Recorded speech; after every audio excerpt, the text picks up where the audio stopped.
Hello दोस्तों, स्वागत है आप लोगों का हमारे यूट्यूब चैनल महान सर ऑफिशियल में। और दोस्तों, आज की क्लास में हम पढ़ेंगे, आज की क्लास में हम देखेंगे भारत का संवैधानिक विकास जो 1773 से लेके 1947 तक चलता है। इसमें क्या होता है, एक तरफ आपका क्या चलता है, ईस्ट इंडिया कंपनी का शासन चलता है 1773 से लेके 1858 तक, और दूसरी तरफ ब्रिटिश क्राउन का शासन आता है, सम्राट का शासन आता है 1858 से 1947 तक। हम ये पूरा का पूरा इतिहास कवर करने वाले हैं आज की क्लास में। आज की क्लास में हम केवल और केवल ईस्ट इंडिया कंपनी को पढ़ेंगे कि ईस्ट इंडिया कंपनी ने अलग अलग आपके कौन कौन से आपके क्या है रूल लाए थे। ठीक है, जैसे कि रेगुलेटिंग एक्ट आपका आया, संशोधन एक्ट आया, पिट्स इंडिया एक्ट आया, अधिनियम 1786 आया, फिर आपके 4 चार्टर एक्ट आए। तो ये सारी चीज़ें हम इसमें कवर करने की कोशिश करेंगे, और ये वाला जो सेगमेंट है हम कल यानी कि अगली क्लास में हम इसको कवर करते हुए आपको दिखेंगे। तो बढ़ते हैं आगे, ज़्यादा देर नहीं करेंगे, क्लास को स्टार्ट करते हैं। क्या है भारत का संवैधानिक इतिहास 1773 से 1947 तक। एक आपका क्या है, ईस्ट इंडिया कंपनी का शासन 1773 से 1853 तक, और दूसरा आपका क्या है 1858 से 1947 तक ब्रिटिश क्राउन का शासन।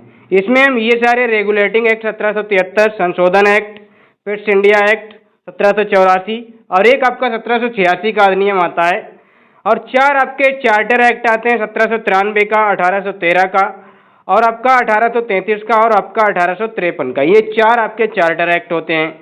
और इधर हम पढ़ेंगे जब हमारा क्या होता है ना, 1857 का जो युद्ध होता है ना, स्वतंत्रता संग्राम होता है, उसके बाद सत्ता में परिवर्तन आता है, और ब्रिटिश क्राउन क्या करता है, जो पावर, जो कानून बनाने की शक्ति ब्रिटिश ईस्ट इंडिया कंपनी को थी, मतलब जो भारत पर शासन करने की शक्ति, कानून बनाने की नहीं, भारत पे जो शासन करने की शक्ति ब्रिटिश ईस्ट इंडिया कंपनी को थी, वो उससे छीन के ब्रिटिश क्राउन के पास पहुंच जाती है। और फिर भारत पे क्या होता है ना, जो शासन करता है वो आपका ब्रिटिश क्राउन डायरेक्टली करता है, कंपनी नहीं करती है। ठीक है, और उस टाइम पे जो अधिनियम बनते हैं वो ब्रिटिश सम्राट के अधीन अधिनियम कहे जाते हैं, और वो आपका आता है सबसे पहला आपका भारत शासन अधिनियम 1858। फिर आपके 3 आपके काउंसिल एक्ट आते हैं, जैसे भारत परिषद अधिनियम 1861, और भारत परिषद अधिनियम 1892, और भारत परिषद अधिनियम 1909। ये आपके 3 आपके काउंसिल एक्ट आते हैं। फिर भारत शासन अधिनियम मॉन्टेग्यू चेम्सफोर्ड आपका क्या है, क्या बोलता हूँ, मॉन्टेग्यू चेम्सफोर्ड सुधार 1919 आता है, और ये जो 1909 वाला, इसको मोर्ले मिंटे सुधार भी कहा जाता है। भारत शासन अधिनियम 1935, भारतीय स्वतंत्रता अधिनियम 1947, ये हमको पढ़ना है। अब देखिए इसकी कहानी कहाँ से बनती है, इसका बैकग्राउंड कहाँ से तैयार होता है। बैकग्राउंड तैयार होता है जब भारत में यूरोपीय कंपनियों का आगमन होता है। तो सबसे पहले हम पढ़ते हैं यूरोपीय कंपनियन का जो स्थापना है वो हम पढ़ लेते हैं। यूरोपीय कंपनियां जो है ना, वो कैसे स्थापित होती हैं। देखिए इनका स्थापना का क्रम क्या है, निर्माण का क्रम क्या है इनका। पुर्तगाल सबसे पहले कंपनी बनती है 1498 में, एस्टादो द इंडिया नाम से कंपनी बनती है। उसके बाद ब्रिटेन की कंपनी बनती है 1600 में, ईस्ट इंडिया कंपनी के नाम से। फिर डच यानी कि नीदरलैंड की कंपनी बनती है 1602 में, डच ईस्ट इंडिया कंपनी के नाम से। फिर डेनिश आते हैं 1616 में, अपनी कंपनी का निर्माण करते हैं। और क्या नाम होता है इनका, डेनिश ईस्ट इंडिया कंपनी। फ्रांसीसी 1664 में फ्रांस ईस्ट इंडिया कंपनी का निर्माण करते हैं। अब इनके आगमन का क्रम क्या है, ये तो इनके निर्माण का क्रम था। आगमन का क्रम क्या था, देखिए पुर्तगाल तो जिस साल बनती है उसी साल आपकी क्या है, ये भारत में आ जाती है। डच आपके क्या है 1604 में आपके क्या है भारत आते हैं। ब्रिटेन आपका क्या है 1608 में आपका क्या है भारत आता है, और डेनिश आपके क्या है 1620 में आपके भारत आते हैं, और फ्रांसीसी 1668 में ये अपनी कंपनी लेके भारत में स्थापित होते हैं। अब ये एक बार में आप लोग देख लीजिए, एक बार में इनका मैंने बना दिया है डाटा, आप यहाँ पे देख लीजिए क्या है। यहाँ पे यूरोपीय कंपनी मतलब यूरोपीय देश, निर्माण, भारत आगमन और कंपनियों का नाम। ठीक है, देखिए पुर्तगाल 1498 में कंपनी बनती है, 1498 में ही आपकी क्या है ये भारत में आ जाती है एस्टादो द इंडिया नाम से। ब्रिटेन आपकी क्या है 1600 में बनती है, 1608 में आती है ईस्ट इंडिया कंपनी। डच यानी कि नीदरलैंड ये 1602 में कंपनी बनती है, भारत आगमन इनका 1604 में होता है। और डेनिश आपके क्या है 1616 में कंपनी बनाते हैं, 1620 में आपका क्या है भारत में एंट्री कर लेते हैं। फ्रांसीसी 1664 में कंपनी बनाते हैं, 1668 में भारत में अपनी शाखा खोल देते हैं। एक होड़ मच जाती है भारत में कि हमको व्यापार करना है, हमको भारत पे क्या है ट्रेड करना है। ये सब किस लिए आए थे दोस्तों? ये सब ट्रेड करने के उद्देश्य से आए थे। भारत में क्या था ना, भारत एक रिच कंट्री था, बहुत ही यहाँ पे रिसोर्सेज थे, बहुत ही संभावनाएं थी। तो ये सारे लोग जो भी यूरोपीय लोग थे ना, वो भारत की तरफ ही निकल पड़े थे। ठीक है, अब उसी क्रम में आपका क्या होता है, ये चीजें होती हैं ना, तो इनमें जो आपकी कंपनी बनती है ना, आपकी ब्रिटेन की जो कंपनी बनती है ब्रिटिश ईस्ट इंडिया कंपनी, वहां से ये सारा कुछ आपका क्या है स्टार्ट होता है। ठीक है, अब देखिए भारत का संवैधानिक इतिहास हम यहाँ से पढ़ना स्टार्ट कर रहे हैं। ये 5 मिनट आपकी थोड़ी सी बैकग्राउंड में आपके चले गए। ठीक है, अब यहाँ से आप लोग देखिए स्वतंत्र भारत मतलब भारत का संवैधानिक इतिहास 1773 से 1947। 1600 का चार्टर आता है, ये चार्टर एक्ट ऑफ 1600 भी कह सकते हो। हस्ताक्षर कौन करता है? महारानी एलिजाबेथ, ये इस चार्टर पे हस्ताक्षर करती हैं, मतलब एक चार्टर बनाती हैं। और ये कब आता है आपका 31 दिसंबर आपका 1600 में एक कंपनी की स्थापना होती है। वो कंपनी क्या है? British east India company. कौन स्थापित करता है? जॉन बट और जॉर्ज वाइट, 2 व्यक्ति मिलकर इसको स्थापित करते हैं। और ये एक प्राइवेट इंस्टीट्यूट था, ये एक प्राइवेट कंपनी थी, ना कि कोई गवर्नमेंट आपकी कंपनी थी। इसमें कितने साझेदार थे, कितने शेयर होल्डर्स थे? 217 इसमें क्या थे? शेयर होल्डर्स थे। इसकी लागत यानी खर्च इसका कितना था? 30,133 पाउंड इसमें खर्च हुआ था। इन 217 लोगों ने मिलकर ये सारा का सारा रुपया लगाया था। नाम क्या रखा था कंपनी का? Merchant of adventure. हालांकि इसका बहुत बड़ा नाम है, ये छोटा सा नाम मैंने लिख दिया, इसका बहुत भारी नाम है, करीब 1-2 लाइन में आ पाता है। तो ये आपको क्या है, मर्चेंट ऑफ एडवेंचर इसका नाम था, ये आप याद रखना। अब इस कंपनी तो खोल दी, कंपनी खोलने के लिए इस पे क्या है, नियंत्रण किया गया, क्योंकि कोई ना कोई इस पे कंट्रोल भी तो करना चाहिए। कंट्रोल करने के लिए क्या किया गया? कंट्रोल करने के लिए इस पे क्या किया गया? गवर्नर और उसकी परिषद बनाई गई। एक गवर्नर बनाया गया और उसके लिए एक काउंसिल बनाई गई, एक परिषद का गठन किया गया। और उस परिषद में आपके कौन कौन थे? एक तो आपका गवर्नर खुद था, एक आपका डिप्टी गवर्नर था और 24 अन्य सदस्य थे। ठीक है, इतने लोग यहाँ पे थे। और इनका जो 24 सदस्य थे, इनका कार्यकाल कितना था? 1 वर्ष का इनका क्या था? टाइम पीरियड था, 1 वर्ष का इनका कार्यकाल होता था। और इसी गवर्नर और इसकी काउंसिल का बाद में नाम क्या रख दिया गया? निदेशक मंडल इसका नाम रख दिया गया था। ठीक है, आगे बढ़ते हैं। अब जिस टाइम पे ये कंपनी बनी थी ना, तो उस टाइम पे भारत में मुगल बादशाह हुआ करता था अकबर। क्या था? अकबर उस टाइम पे होता था, जो कि 1556 से 1605 तक रहता है, क्योंकि 1600 में कंपनी बनती है। लेकिन जब भारत में ये कंपनी आती है, आगमन के समय मुगल बादशाह जहांगीर होते हैं, क्योंकि ये 1605 से 1627 तक आपके क्या है, बादशाह रहने वाले हैं। और 1658 में क्या होता है दोस्तों? ईस्ट इंडिया कंपनी की जो शक्तियां हैं ना, वो खत्म कर दी जाती हैं, क्योंकि 1857 का जो युद्ध हुआ था ना, स्वतंत्रता संग्राम हुआ था ना, उसमें पूरी की पूरी सत्ता ही पलट हो गई थी। पूरा का पूरा जो उनका निजाम था कंपनी का, वही चेंज हो गया था। और ब्रिटिश क्राउन ने पूरी की पूरी पावर अपने हाथों में ले रखी थी। कहा था कि आप यहाँ पे बहुत गदर कर रहे हो, आपने देखो युद्ध बुद्ध सारा कुछ करवा दिया। अब अगर थोड़े दिन अगर ऐसे ही चला तो ये भारतीय क्या हो जाएंगे? आज़ाद हो जाएंगे, और फिर हम हाथ धो के रह जाएंगे। तो इसीलिए ब्रिटिश ईस्ट इंडिया कंपनी की शक्ति को खत्म किया गया। और क्या किया? डायरेक्टली क्राउन ने शासन करना स्टार्ट कर दिया। बात वही रही, गुलाम हम तब भी रहे और गुलाम हम बाद में भी रहे। हमको पहले भी लूटा गया, हमको बाद में भी लूटा गया, बस अलग अलग चेहरे दिखा के हमको लूटा गया। ठीक है, लेकिन 1874 में जाके इस ईस्ट इंडिया कंपनी को पूर्णतः इसको क्या कर दिया जाता है? खत्म कर दिया जाता है, एकदम डिबोलिश इसको कर दिया जाता है, अबोलिश कर दिया जाता है। ठीक है, फिर एक अधिनियम आता है, एक चार्टर आता है 1726 का। 1726 का एक चार्टर आता है, चार्टर ऑफ 1726। इसमें क्या कहा जाता है? जो बॉम्बे, मद्रास और कोलकाता होता है ना, यहाँ के जो गवर्नर होते हैं, उनसे कहा जाता है आप अपने क्षेत्र के लिए, अपनी प्रेसिडेंसी के लिए कानून बना सकते हो। कानून बनाने का इनको अधिकार मिल जाता है। यहाँ से एक तरीके से मैं कहूँ तो कानून बनाने की शुरुआत होती है। इनको अधिकार दिया जाता है, लेकिन अभी तक ये नहीं है कि किसी ने कोई कानून बनाया होगा या नहीं बनाया होगा, वो ऐसी कोई अवधारणा नहीं है। लेकिन यहाँ पे क्या है, यहाँ से स्टार्टिंग होती है, शक्तियाँ मिलना स्टार्ट हो जाती हैं।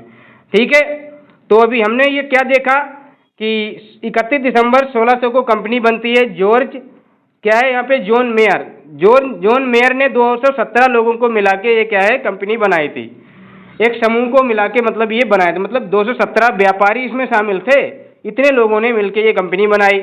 अब इसमें क्या हुआ, 15 वर्ष का इन्होंने क्या दिया था, एलिजाबेथ ने चार्टर एक्ट दिया था। 15 वर्ष का चार्टर दिया कि जाओ आप भारत के साथ व्यापार करो जाके। और जब ये ऐसा हुआ, ये भारत में आए, तो भारत में क्या होता है, 23 जून 1757 को प्लासी का युद्ध होता है, और ये कहाँ होता है, बंगाल में होता है। और इस युद्ध में आपके कौन होते हैं, बंगाल के नवाब सिराजुद्दौला होते हैं, और Robert Clive east India company की तरफ से होते हैं। और ये जो सिराजुद्दौला है ये हार जाता है, ये युद्ध में मारा जाता है। क्यों, मीर जाफर गद्दारी करते हैं, और फिर जब ये गद्दारी करते हैं फिर क्या होता है, इन्हीं को कठपुतली नवाब बना दिया जाता है अंग्रेजों के द्वारा। और जब ये नवाब बनते हैं तब एक और युद्ध होता है, क्योंकि इनके हिसाब से फिर क्या है ना, चीज़ें नहीं चलती हैं। एक और युद्ध होता है, बक्सर का युद्ध होता है बिहार में, और ये 22 अक्टूबर 1764 को होता है। तो ये होता है युद्ध। इसके आगे क्या होता है, बक्सर का युद्ध जब हो जाता है तो देखिए बक्सर के युद्ध में होता क्या है, एक तरफ आपके होते हैं ईस्ट इंडिया कंपनी की तरफ से हेक्टर मुनरो होते हैं, और दूसरी तरफ आपके क्या होते हैं, एक संयुक्त सेना होती है जिसमें आपके मुगल बादशाह होते हैं, शाह आलम सेकंड, अवध के शुजाउद्दौला होते हैं, और बंगाल के मीर कासिम होते हैं। ये लोग मिलके क्या करते हैं, हेक्टर मुनरो से युद्ध करते हैं। सोचते हैं कि हम इनको उखाड़ फेंकेंगे, तीनों लोग मिलके इन अंग्रेजों को हम उखाड़ देंगे, फेंक देंगे, मार देंगे, काट देंगे, और फिर हम क्या है अपने तरीके से अपने देश में शासन को चलाएंगे। लेकिन होता क्या है, हेक्टर मुनरो क्या करते हैं, इन तीनों ही सेनाओं को हरा देते हैं।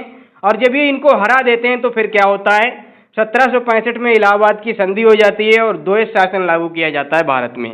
द्वैध शासन, बंगाल, बिहार, उड़ीसा के जो दीवानी राइट हैं, जो आपके राजस्व अधिकार हैं, जो एक तरीके से मैं क्या कहती हूँ रेवेन्यू, जो आपके राइट होते हैं ना, वो किनको मिल जाते हैं, अंग्रेजों को मिल जाते हैं। और जब अंग्रेजों के पास ये शक्ति आ गई, कर वसूलने की शक्ति आ गई, रेवेन्यू इकट्ठा करने की शक्ति आ गई, अब इनके पास क्या हो गया, अंग्रेजों के पास एक क्या हो गया, निश्चित भूभाग भी होगा, क्योंकि इन्होंने युद्ध करके जीत लिया था।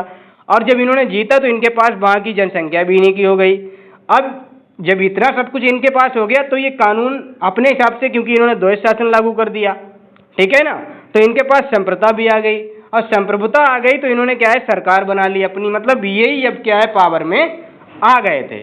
ठीक है, अब जब ये आ गए तो इन्होंने, तो ये सारी चीज़ें मिलके क्या बनाती हैं, मैंने आपको पिछली क्लास में बताया था, भूभाग, जनसंख्या, संप्रभुता, सरकार, ये अगर मिल जाए तो आपको क्या होता है, राज्य बन जाता है। और राज्य बन जाता है तो आपको क्या करना होगा, राज्य के लिए कुछ व्यवस्था बनानी होगी, और जब आप राज्य के लिए व्यवस्था बनाओगे तो आपको क्या कराना होगा, कानून और नियम बनाने होंगे। और जब कानून और नियम बनाना होगा तो क्या होगा, कानून बनाने का काम किसने किया, ब्रिटिश संसद ने कानून बनाने का काम किया, एक्ट लाए गए, और एक्टों से ही आपकी क्या है भारत की संवैधानिक यात्रा शुरू होती है। तो यहाँ से हमारी क्या है संवैधानिक यात्रा शुरू होती है। ठीक है, अब ये वही है जो मैंने आपको पीछे पहली क्लास में, मतलब पहले फ्रंट पेज में मैंने आपको दिखाया था। ये सारे एक्ट आपका क्या आएंगे, फिर आपके ये एक्ट आएंगे, और ये एक्ट क्या करेंगे, ये एक्ट एक ही काम करेंगे। जैसे जैसे मान लिया ये एक्ट आया, कौन सा, ये रेगुलेटिंग एक्ट आएगा, फिर ये आएगा, फिर ये आएगा, ये आएगा, ये सारे एक्ट क्या करेंगे, कंपनी की जो पावर है ना उस पर कुछ ना कुछ आपकी क्या है रेगुलेशन लगाएंगे, उस पर कुछ ना कुछ प्रतिबंध लगाएंगे, सारे के सारे एक्ट। और एक टाइम आएगा कि ये कंपनी की पावर को ख़त्म कर देंगे, फिर आपका ब्रिटिश क्राउन का शासन आ जाएगा। ठीक है, तो हम एक एक अधिनियम को पढ़ते हैं। अब देखिए ये जो अधिनियम आए थे, इन्हीं अधिनियम के बीच में जैसे ये अधिनियम चले, ये अधिनियम चले, यहाँ तक आए 1935 तक, और 1935 के बाद में ये सारी चीज़ें आई, जैसे कि अगस्त प्रस्ताव आया, क्रिप्स मिशन आया, बेबल योजना आई, शिमला समझौता आया, कैबिनेट मिशन आया, माउंटबेटन योजना आई, तो ये सारी चीज़ें आपकी आई थी। तो ये सारी चीज़ें हमको इसमें क्या है कवर करनी है। अब यहाँ पे आप लोग देखिए, सबसे पहले हम पढ़ेंगे रेगुलेटिंग एक्ट। रेगुलेटिंग एक्ट 1773 को हम पढ़ेंगे। देखिए ये ब्रिटिश संसद द्वारा बनाया गया था, ना कि ब्रिटिश कंपनी के द्वारा, ठीक है, ये आप याद रखना। और उस टाइम पे ब्रिटेन के राजा जॉर्ज तृतीय थे, 1760 से लेके 1820 तक ये रहते हैं। प्रधानमंत्री लॉर्ड नॉर्थ थे और बंगाल का जो गवर्नर था वो वारेन हेस्टिंग था। कौन था? लॉर्ड वारेन हेस्टिंग इस टाइम पे गवर्नर हुआ करते थे। और इस अधिनियम को बनाने का मतलब, ये रेगुलेटिंग एक्ट लाने का कारण क्या था? क्योंकि कंपनी में बहुत ज़्यादा भ्रष्टाचार हो गया था, बहुत ज़्यादा लूटपाट हो रही थी और कंपनी की जो दयनीय स्थिति थी ना, आर्थिक स्थिति बहुत आपकी क्या थी? दयनीय थी। कंपनी की दयनीय आर्थिक स्थिति हो गई थी। क्यों?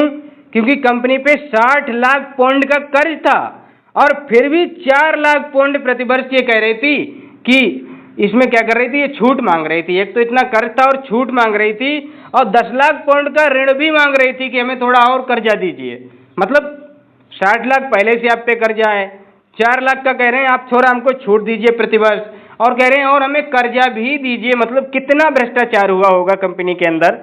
बंगाल में अकाल पड़े, मैसूर युद्ध के कारण ये सारी चीजें हुई और बंगाल में जो द्वैध शासन चालू हुआ था ना 1765 से, तो ये कारण आपके थे इस रेगुलेटिंग एक्ट को लाने का। अब इसमें क्या होता है, जब ये लाया जाता है तो इसके प्रावधान देख लीजिए, इसमें क्या होता है। देखिए इसका महत्व तो आप सबसे पहले समझिए, क्या महत्व है इसका? इसका महत्व तो ये है कि ये भारत में ब्रिटिश संसद का प्रथम नियंत्रण था, प्रथम ऐसा अधिनियम था जिससे कंपनी पे नियंत्रण किया गया था और भारत में केंद्रीय शासन की नींव डाली गई थी। अब जो निदेशक मंडल था, निदेशक मंडल की स्थापना की गई। क्या है? एक निदेशक मंडल की स्थापना की गई। अब इस निदेशक मंडल में क्या है, कुल सदस्य आपके कितने थे? 24 थे। 24 कुल सदस्य हुआ करते थे, जिसमें 1/4 सदस्य प्रत्येक वर्ष रिटायर होंगे, ये भी कहा गया था। ऐसा नहीं वही सदस्य आपके रहेंगे, प्रत्येक आपके क्या है, प्रत्येक वर्ष में 1/4 सदस्य आपके रिटायर होंगे।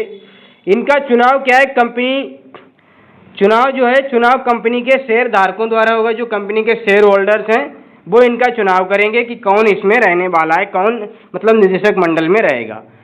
कार्यकाल इसका 1 वर्ष था, मतलब ये जो निदेशक मंडल था इसका 1 वर्ष का कार्यकाल हुआ करता था।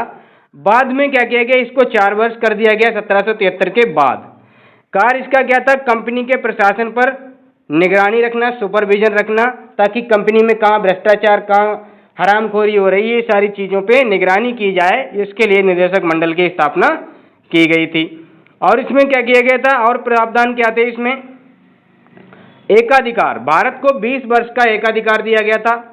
मतलब कंपनी को कहा गया था 20 वर्ष तक आप क्या है, भारत पे अभी व्यापार कर सकते हो। एकाधिकार को बढ़ाया गया था 20 वर्ष तक के लिए भारत में, ठीक है। और जो बंगाल का जो गवर्नर था ना, बंगाल का गवर्नर था, उसको क्या किया गया? बंगाल का गवर्नर जनरल बनाया गया। और बंगाल का अंतिम जो गवर्नर था वो वारेन हेस्टिंग था। और बंगाल का प्रथम गवर्नर जनरल आपका कौन था? वो भी वारेन हेस्टिंग ही था, ठीक है। और इस पे क्या किया गया? कोलकाता में सुप्रीम कोर्ट की स्थापना हुई 1774 में, जिसके आपके चीफ जस्टिस थे एलिजा एम्पे और 3 अन्य जज थे, चेम्बर्स, लेमेस्टर, हाइड। ये आपके अदर जजेस हुआ करते थे। अब वारेन हेस्टिंग पर एक महाभियोग भी लगा था, जो कि एलिजा एम्पे के पास उसका मुकदमा आया था। और एलिजा एम्पे क्या थे? ये आपके चीफ जस्टिस थे और वारेन हेस्टिंग के बहुत अच्छे दोस्त भी हुआ करते थे। तो ये महाभियोग तो लगता है, लेकिन क्या है, ये टल जाता है, ठीक है, इससे इसको रियायत मिल जाती है। गवर्नर जनरल की सहायता के लिए एक 4 सदस्यीय कार्यकारी परिषद का गठन किया गया, जिसमें 4 सदस्य आपके कौन थे? फिलिप फ्रांसिस था, बरबेल था, क्लेबरिंग था, मानसन था। ये नाम आपसे पूछ लिए जाते हैं कि गवर्नर जनरल की जो परिषद थी उसमें कौन सदस्य आपके थे, जो 1773 के एक्ट के द्वारा बनाई गई थी। एक तो फिलिप फ्रांसिस, बरबेल, क्लेबरिंग, मानसन, ये आपके लोग हुआ करते थे। और कर्मचारियों पर प्रतिबंध ये लगाया गया कि कोई भी उपहार नहीं ले सकता, कोई रिश्वत नहीं ले सकता, कोई निजी व्यापार अपना नहीं खोल सकता है, ठीक है। कंपनी में काम कर रहे हो तो कंपनी में ही नौकरी करो। ऐसा नहीं आपने जो चीज़, जैसे होता नहीं कि आप लोग, आपने देखो क्लिनिक, जो सरकारी आपके डॉक्टर होते हैं ना, वो अस्पताल में भी बैठते हैं, 2-3 घंटे वहाँ बैठते हैं और फिर आके अपना क्लिनिक चलाते हैं। मतलब प्राइवेट अपना इंस्टीट्यूट भी चला रहे होते हैं, ठीक है। तो ये चीज़ों पे आपके क्या की गई? नियंत्रण किया गया। उसके बाद आता है 1781 का एक संशोधन अधिनियम आता है। क्यों आया था? क्योंकि जो 1773 का रेगुलेटिंग एक्ट था, इसमें कुछ कमियां थी, उनको दूर करने के लिए आया था। मुख्य इसके बिंदु क्या थे, पॉइंट क्या थे? गवर्नर जनरल के कार्यों को, गवर्नर जनरल के जो कार्य हैं उसमें सुप्रीम कोर्ट हस्तक्षेप नहीं करेगा, सुप्रीम कोर्ट उसमें कोई भी इंटरफेयर नहीं कर सकता है। और कार्यपालिका को स्वतंत्रता मिली, मतलब गवर्नर जनरल को अपना कार्य करने की स्वतंत्रता मिल गई, कोई भी हस्तक्षेप उसमें नहीं करेगा। कलकत्ता सरकार को बंगाल, बिहार, उड़ीसा के लिए कानून बनाने का अधिकार मिल गया था। ठीक है, कलकत्ता सरकार ही इन तीनों के लिए आपका क्या कर सकती थी, बंगाल के लिए, बिहार के लिए, उड़ीसा के लिए क्या बना सकती थी, कानून बना सकती थी। कार्यपालिका और न्यायपालिका को अलग किया गया। क्यों? क्योंकि ये कहा गया, अभी तो आपसे मैंने कहा कि सुप्रीम कोर्ट उसमें हस्तक्षेप नहीं करेगा और गवर्नर जनरल के कार्यों में सुप्रीम कोर्ट हस्तक्षेप नहीं करेगा। इसका मतलब क्या है, कार्यपालिका और न्यायपालिका को अलग अलग कर दिया गया। Separation of execution and executive and judiciary, ये लागू हुआ। ठीक है, फिर आपका एक और अधिनियम आता है, पिट्स इंडिया एक्ट 1784। ये क्यों आया था? ये भी जो रेगुलेटिंग एक्ट था और जो अभी एक्ट आया था 1781 का, वो कमियां थी। तो ये रेगुलेटिंग एक्ट की कमियों को दूर करने के लिए ही आपके एक्ट लाए गए थे। प्रावधान इसके क्या थे? ईस्ट इंडिया कंपनी में जो द्वैध शासन था ना, ईस्ट इंडिया कंपनी में द्वैध शासन का प्रारंभ किया गया। अभी तक क्या था, एक आपका क्या था, वहां पे गवर्नर जनरल का जो मैंने 1765 में बताया ना द्वैध शासन, वो आपका अलग स्टार्ट हुआ था, वो आपका अलग आपका क्या है, द्वैध शासन आपका अलग ही स्टार्ट हुआ था। और यहाँ पे कंपनी में द्वैध शासन स्टार्ट कर दिया गया था। कंपनी में कैसे? एक आपका जो निदेशक मंडल था जो कि व्यापारिक मामले देखता था ईस्ट इंडिया कंपनी में, एक आपका नियंत्रक मंडल था जो कि आपका राजनीतिक मामले देखता था कंपनी के। और इसमें क्या थे, 6 सदस्य थे जो कि क्राउन के द्वारा नियुक्त होते थे। और वो सदस्य आपके कौन थे? एक आपका था चांसलर ऑफ एक्सचेकर, एक आपका राज्य सचिव था, और 4 आपके प्रिवी काउंसिल के सदस्य थे। और ये सब मिलके क्या करते थे, ब्रिटिश संसद को रिपोर्ट दिया करते थे। और पहली बार ऐसा हुआ था कि कंपनी में कार्यों का पृथक्करण हुआ था, मतलब कंपनी के अंदर कार्यों का पृथक्करण किया गया। कैसे? निदेशक मंडल और नियंत्रण मंडल बना के। ठीक है, तो ये जो निदेशक मंडल और नियंत्रक मंडल की अवधारणा आई थी ना, वो आपकी कब आई थी? पिट्स इंडिया एक्ट में आई थी। ठीक है, अब देखिए यहाँ पे गवर्नर जनरल की परिषद में सदस्य संख्या 4 से 3 कर दी गई थी। वहां पे आपकी कितनी थी? 4 थी, यहाँ पे कितनी कर दी गई? 3 कर दी गई। और गवर्नर जनरल, अभी मैंने आपको बताया था ये 4 सदस्य थे आपके, कहाँ पे देखिए मैंने बताया था आपको, कहाँ पे बताया था मैंने आपको बताया था कि यहाँ पे गवर्नर जनरल के जो सदस्य थे वो आपके कितने थे? ये देखिए, गवर्नर जनरल की सहायता के लिए जो सदस्य थे वो कितने थे? 4 थे। और यहाँ पे आपकी आते आते कितने कर दिए गए? यहाँ पे आपके कितने कर दिए गए? यहाँ पे आपके 3 कर दिए गए। ठीक है, गवर्नर जनरल को वीटो शक्ति दी गई कि गवर्नर जनरल का जो फैसला होगा ना उसमें कोई इंटरफेयर तो करेगा नहीं वैसे भी, और उसको वीटो शक्ति दी गई, मतलब उसने अगर जो कह दिया तो समझो कह दिया। और कोलकाता जो है ना कंपनी की राजधानी बनाया गया, कोलकाता को कंपनी की राजधानी बनाया गया। पहली बार भारत को ब्रिटिश आधिपत्य क्षेत्र कहा गया। भारत को क्या कहा गया? ये ब्रिटिश आधिपत्य क्षेत्र है, मतलब ब्रिटिश शासित क्षेत्र है, ब्रिटिश के द्वारा शासित किया गया क्षेत्र है, ऐसा कहा गया। कब कहा गया? 1784 के पिट्स इंडिया एक्ट में ऐसी बातें कही गई। ठीक है, और कलकत्ता को राजधानी भी बनाया गया, वीटो शक्ति दी गई। और परिषद के सदस्य कितने रखे गए? 3 रखे गए। तो ये सारी बातें आप याद रखना। फिर एक 1786 का एक विशेष अधिनियम आ जाता है। क्या होता है यहाँ पे? गवर्नर जनरल लॉर्ड कॉर्नवालिस आपके क्या बनते हैं? गवर्नर जनरल बनते हैं, जो कि बंगाल का आपका क्या है? गवर्नर जनरल बना था। ठीक है, इसने क्या किया था? गवर्नर जनरल को क्या बताया कि यही प्रधान सेनापति रहेगा, गवर्नर जनरल ही प्रधान सेनापति रहेगा। पूरी सेना का कमांडर इन चीफ कौन रहेगा? गवर्नर जनरल रहेगा। और गवर्नर जनरल का जो परिषद के निर्णय को मानने या ना मानने की शक्ति दी गई। 3 सदस्य थे परिषद में, परिषद जो भी निर्णय करती तो गवर्नर जनरल उसको मान भी सकता था और नहीं भी मान सकता था। ठीक है, उसके बाद आता है 1793 का चार्टर एक्ट। इसमें क्या किया गया? ईस्ट इंडिया कंपनी के व्यापारिक और प्रशासनिक एकाधिकार को 20 वर्षों के लिए बढ़ा दिया गया, कोई दिक्कत ही नहीं है, बढ़ा दिया, कोई बात नहीं है। व्यापारिक और प्रशासनिक एकाधिकार को 20 वर्षों के लिए बढ़ा दिया गया। और परिषद के निर्णय को रद्द करने की शक्ति यानी कि वीटो पावर सभी गवर्नर जनरलों को दी जाएगी, ऐसा कहा गया। जो वीटो शक्ति मतलब यहाँ पे कहा गया, क्या कहा गया कि वो निर्णय को रद्द कर सकता है, ठीक है। लेकिन यहाँ पे कहा गया कि आने वाले जितने भी गवर्नर जनरल होंगे सबके पास ये पावर होगी कि वो परिषद के निर्णय को रद्द कर सकता है, यानी कि गवर्नर जनरल को वीटो की पावर दी गई, ठीक है। बोर्ड ऑफ कंट्रोल तथा उसके सदस्यों का वेतन, बोर्ड ऑफ कंट्रोल और उसके सदस्यों का वेतन क्या है, भारतीय राजस्व से दिया जाएगा। जो बोर्ड ऑफ कंट्रोल बना और जो उसके सदस्य हैं उनका जो वेतन है ना वो कहाँ से दिया जाएगा, भारतीय राजस्व से दिया जाएगा। मतलब एक तरीके से मैं सीधे सीधे कहूँ ना तो भारत को लूटा जा रहा है। मतलब ये जो कंट्रोल और बोर्ड ऑफ कंट्रोल है ना ये लंदन में है, ये सारे आपके अधिकारी वगैरह आपके लंदन में हैं। लंदन से ही आपके इंडिया पे क्या कर रहे हैं, पूरा का पूरा नियंत्रण कर रहे हैं। और उनकी जो सैलरी जाएगी ना वो भारत से जाएगी, वहां से नहीं, भारत से जाएगी। तो भारत का पैसा लूटा जा रहा है, ठीक है। गवर्नर जनरल को बॉम्बे और मद्रास पर अधिक नियंत्रण की शक्ति दी गई। कहा कि अब आप बॉम्बे और मद्रास पे और ज्यादा नियंत्रण कर सकते हो और ज्यादा इनको अपने काबू में रख सकते हो, और ज्यादा इनके लिए आप कानून नियंत्रण वगैरह कर सकते हो। किसको कहा गया, गवर्नर जनरल को। कहाँ के गवर्नर जनरल को, बंगाल के गवर्नर जनरल को, ठीक है।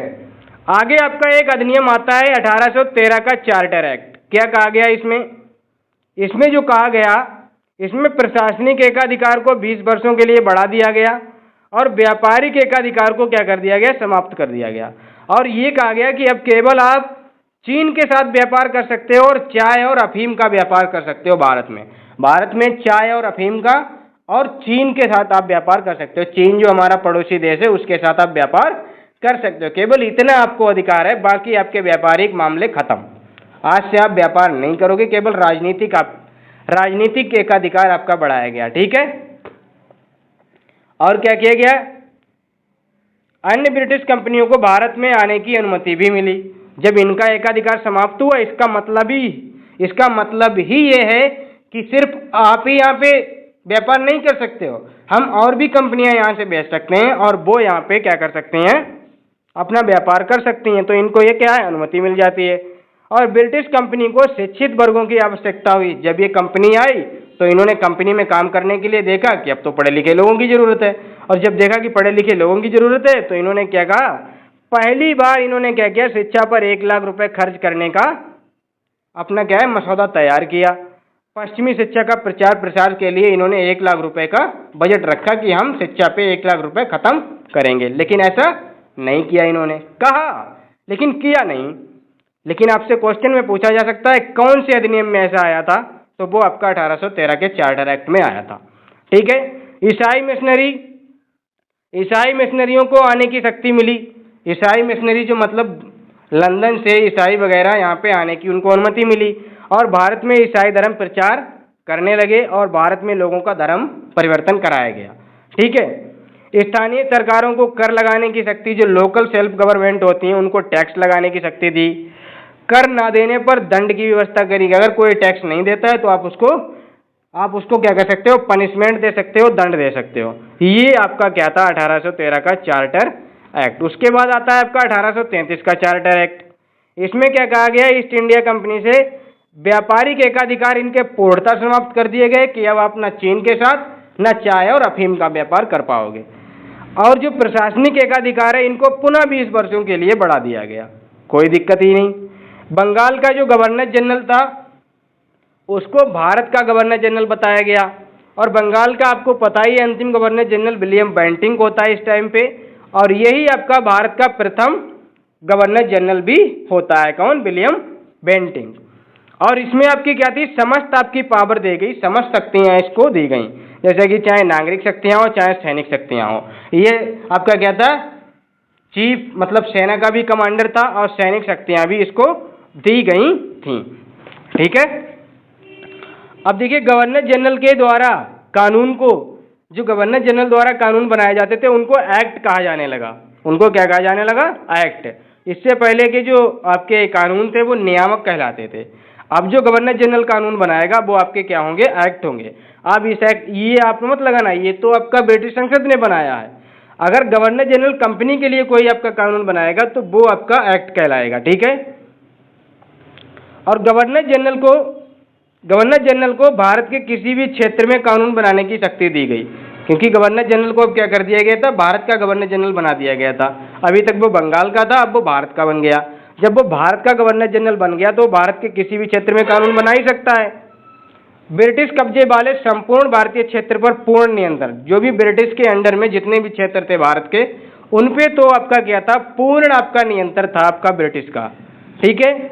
और गवर्नर जनरल की परिषद की जो सदस्य संख्या थी वो फिर से 3 से आपकी क्या कर दी गई, 4 कर दी गई। और इसमें जो चौथा सदस्य था वो विधि सदस्य था। कौन था आपका, विधि सदस्य, यानी कि लॉ मेंबर था। अब चौथा सदस्य आपका क्या था, विधि सदस्य के रूप में था। अब यहीं पे आपकी भारतीय विधि आयोग का गठन किया गया। एक आपका अध्यक्षता और 4 आपके अन्य सदस्य इसमें थे, ठीक है। और इसका जो आपका अध्यक्ष था वो लॉर्ड मैकाले था। मैकाले संहिता इसको कहा जाता है। मैकाले ने जो अपनी संहिता बनाई उसे मैकाले संहिता कहा गया। और मैकाले आपका जो था एक विधि सदस्य था, जो कि एक अस्थायी सदस्य हुआ करता था। 1833 अंग्रेजी शिक्षा की सिफारिश की गई। क्या है, 1833 में ही क्या कहा गया, अंग्रेजी शिक्षा की सिफारिश की बात की गई कि अब भारत में अंग्रेजी शिक्षा आनी चाहिए, ठीक है। मैकाले का अधिनियम आपका, मैकाले का आपकी मैकाले कोड आपका इसीलिए आता है भारत में अंग्रेजी शिक्षा के लिए, ठीक है। सिविल सेवकों के लिए खुली प्रतियोगिताओं की बात की गई और भारतीयों को भी मौका दिया, लेकिन इसको बाद में रद्द कर दिया गया कि नहीं, भारतीयों को नहीं, भारतीयों को तो मौका देना ही नहीं है। सती प्रथा का अंत किया गया 1829 में। 4 दिसंबर 1829 में विलियम बेंटिंग के द्वारा सती प्रथा अबोलिश की गई। दास प्रथा का अंत किया गया एलन बिरो के द्वारा। कब, 1843 में दास प्रथा खत्म की गई। ये सारी प्रक्रियाएं यहाँ पे खत्म हुई। अब इसके बाद क्या होता है, इसके बाद आपका क्या होता है, इसके बाद यहाँ पे देख लीजिए थोड़ा, यहाँ पे बंगाल के जो गवर्नर और गवर्नर जनरल है उनके बारे में थोड़ा देख लीजिए। देखिए बंगाल का जो गवर्नर है प्रथम आपका कौन था, रॉबर्ट क्लाइव था, ठीक है। अंतिम आपका कौन था गवर्नर आपका बंगाल का, वारेन हेस्टिंग था। और बंगाल का गवर्नर जनरल प्रथम आपका वारेन हेस्टिंग, अंतिम आपका विलियम बेंटिंग। और भारत का गवर्नर जनरल वो विलियम बेंटिंग था प्रथम, और अंतिम आपका कैनिंग था। भारत का वायसराय प्रथम आपका कैनिंग और आपका अंतिम आपका लॉर्ड माउंटबेटन हुआ था। ये आप देख लीजिए। अब यहाँ पे आइए आप लोग, 1853 का चार्टर एक्ट एक बार आप देख लीजिए। 1853 का चार्टर एक्ट आप देख लीजिए। इसके बाद हम क्लास अपनी एंड कर देंगे और आगे की बातें अगली क्लास में करेंगे, ठीक है। यहाँ पे क्या किया गया, भारत का जो गवर्नर जनरल था वो कौन था, डलहौजी था। यहाँ पे 1848 से 1856 तक कौन था आपका, डलहौजी था। ये अंतिम चार्टर एक्ट था। इसके बाद कोई चार्टर एक्ट नहीं आएगा, फिर 1858 का अधिनियम आएगा। पहली बार गवर्नर जनरल की परिषद के, जो गवर्नर जनरल की परिषद थी ना, उसको क्या किया गया, अलग अलग उसके कार्य डिसाइड किए गए। क्या किया, प्रशासनिक कार्य को अलग किया और जो विधायी कार्य था उसको अलग किया। प्रशासनिक कार्य कार्यपालिका परिषद और जो विधायी कार्य था उसको विधान परिषद कहा गया, ठीक है। इनको अलग अलग किया गया। और जो गवर्नर जनरल की परिषद थी इसको भारत की केंद्रीय विधान परिषद भी कहा गया। अब इसमें क्या था, देखिए कार्यपालिका परिषद, जो ये वाली कार्यपालिका परिषद यानी कि प्रशासनिक कार्य, विधान परिषद यानी कि आपकी विधायी कार्य, इसको छोटी संसद कहा गया। अब इसमें क्या थे, इसमें आपके 12 सदस्य थे, 12 सदस्य इसमें थे। एक आपका गवर्नर जनरल खुद ही था। इसमें चार आपके क्या थे, कार्यकारी सदस्य हुआ करते थे, जैसे कि बंगाल हुआ, बॉम्बे हुआ, मद्रास हुआ, आगरा हुआ। यहाँ से आपके 4 सदस्य आपके लिए गए। 6 आपके अतिरिक्त आपके थे सदस्य। एक आपका कानून सदस्य था यानी कि विधि सदस्य था इसमें, ठीक है। अब देखिए यहाँ पे और क्या बातें थी। कंपनी के प्रशासनिक अधिकारों को अनिश्चित काल के लिए बढ़ा दिया। कहा था यहाँ पे, क्या कह दिया था, अभी तक क्या हो रहा था, प्रशासनिक कार्यों को आपने देखा 20-20 वर्ष बढ़ाया जा रहा था, यहाँ पे अनिश्चित काल के लिए बढ़ा दिया। और ये भी कहा गया कि ब्रिटिश क्राउन कभी भी शासन अपने हाथ में ले सकता है, क्योंकि ब्रिटिश क्राउन को लग गया था कि अब कुछ गड़बड़ होने वाला है, इसीलिए उन्होंने ऐसी बात भी कह दी थी। ICS जो आपका IAS होता है ना, उसको पहले ICS कहा जाता था।